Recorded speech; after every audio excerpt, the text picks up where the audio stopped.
Donald Trump Jr. is big mad over his father's impeachment, and he's going to go on Newsmax, because it is news to the max, in order to make a ridiculous equivocation, which apparently that's what you do on Newsmax.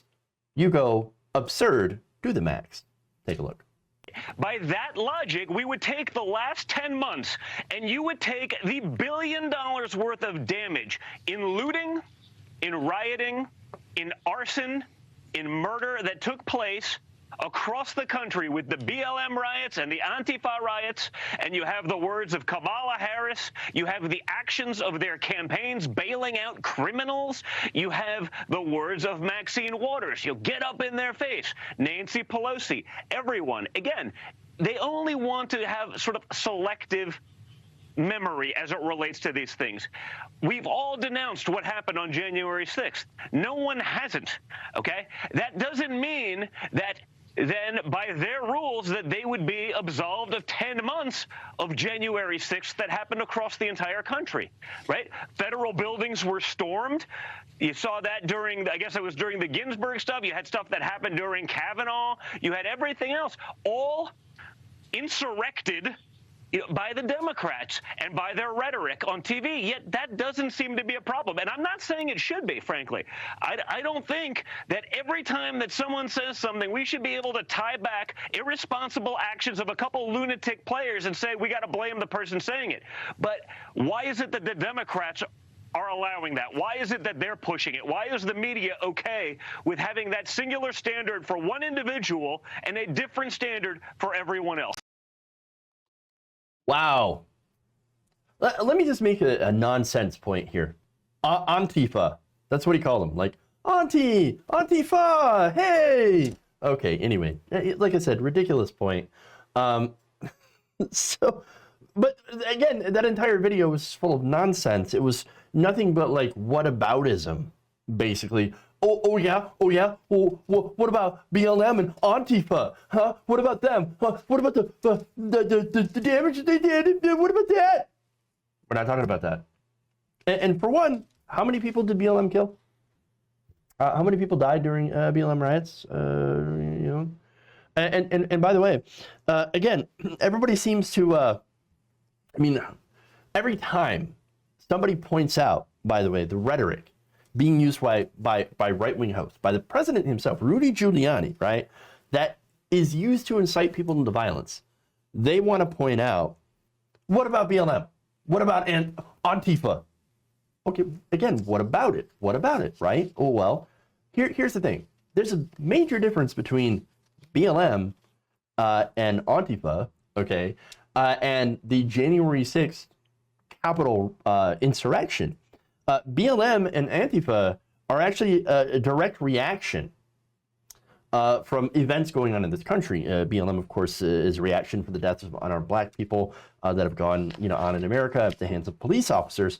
And Antifa is a direct reaction in the rise of fascism in this country under Republicans, under Donald Trump specifically. And so they are reactionary movements to a problem, to several problems in this country. A BLM, by the way, majority peaceful, 93% of all BLM events, marches, being 100% peaceful, completely. Many of the ones that were not were actually, of course, some of them were infiltrated by right-wing provocateurs and things like that. And some of them were because police officers originally started violence and then they responded, the protesters responded with violence. And police, and then of course sometimes there were just bad apples. And so that's what happens, okay? Generally though, when it comes to the entire movement, 93% peaceful, BLM massively peaceful. You can't really compare it to the one event here at the Capitol, which did absolutely turn into a non-peaceful event and wasn't supposed to be a peaceful event. Again, both of those movements, though BLM and Antifa, completely organic. And you can't say the same thing about January 6th. 100% planned, 100% organized by the right wing. People involved in organizing the January 6th Stop Steal rally that turned into the insurrection actually received about $3.5 million from the Trump campaign. and its associated fundraising committees, according to a Wednesday report for the from the Center for Responsive Politics. So they planned this entire thing. Open Secrets also found that at least 3 people listed on permit records for the Stop the Steal rally were employed by the Trump campaign through the end of November 2020. And Open Secrets noted that the full extent of the payments from Trump's campaign to rally organizers may be much larger because of how the campaign routed hundreds of millions of dollars through shell companies to obscure the name of the ultimate recipients. Come on, you guys. You don't route millions of dollars through shell companies unless you want to hide something, where the money came from. And again, the money that was, routed into this rally from the Trump campaign, a lot of it, was used in order to plan and stage this event. And look, people ended up getting putting together a noose. I mean, for Christ's sakes. So yeah, all of this stuff, again, planned. All right. And by the way, we have video evidence that was shown in the impeachment trial over the last couple of days, where you had just minutes after Trump tweeted about Mike Pence not doing what Trump wanted him to do, which is, of course, to reverse the results of the election and not certify the election for Joe Biden, therefore giving Donald Trump the presidency again and basically doing a coup, to where, since Mike Pence didn't do it, he tweeted this out, and just afterwards, the mob started going after Pence. Why? Because they received the tweet. They received the tweet. Mike Pence, by the way, this is the tweet in question. Mike Pence didn't have the courage to do what he should have been done to protect our country and our Constitution, Trump wrote in his tweet. And the timing, as they said, is pretty damning according to the timeline of the events. And this is from, interestingly enough, Tommy Tuberville. Never thought that I'd be quoting him. Let's see. He told reporters Wednesday night, following the second day of the former president's impeachment trial, that Trump had called for his help in delaying election certification in the afternoon of the U.S. Capitol attack, but he had told Trump that Pence had just been taken from the Senate and he couldn't talk just then. He didn't get a chance to say a whole lot because I said, Mr. President, they just took the vice president out. I've got to go. Pence was removed from the Senate at 2:14 p.m.